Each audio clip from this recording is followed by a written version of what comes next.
समस्त को नमस्कार। मोर प्रिय भोगराई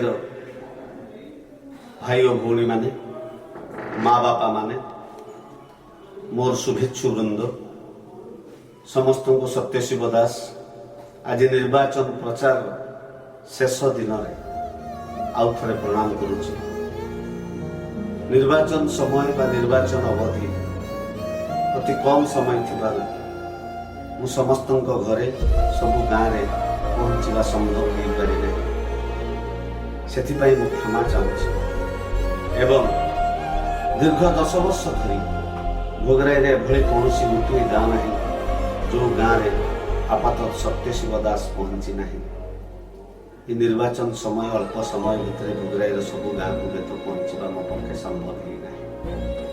मु आपण निवेदन करुच्ची मत आपण मैंने देखी परीक्षा कर पढ़ी गोटे खुला बही मुझे कहबी मोर यहाँ चलित 2024 निर्वाचन पर शेष निवेदन आपण मैंने मो प्रति दया करंतु मो प्रति सहानुभूति प्रदर्शन करंतु मो प्रति स्नेह जारी दिंतु।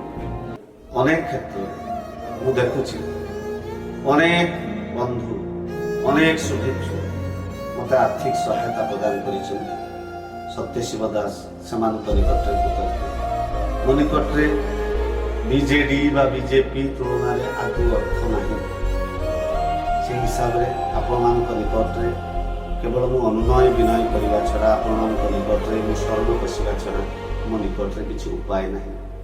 विचार करंतु आपण माने जदि मु योग्य जदि आपण सेवक मु 10 वर्ष धरिकी हो सारी आपातत मत इथर आशीर्वाद करंतु आपण सेवार मु लगे मु केबे विश्वासघातक हेबी नहीं मु दुर्नीतिग्रस्त हेबी नहीं आपण पुओ बा भाई हिसाब से मत ग्रहण करी मत केमती निर्वाचन में विजयी करेबी से दाय दायित्व आपण मु छाड़ुची।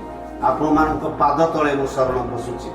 मोर सान मान पाखरे मो अनुनय विनय होची भाई माने एथर दुर्नीति मुक्त भोगराई शासन दरकार एवं दुर्नीति मुक्त भोगराई आपण माने मते हाथ चिन्ह 1 तारीख में विजयी करने भोट दे विजयी करने मु नम्र निवेदन करी समस्त बाउ थर प्रणाम करूँ।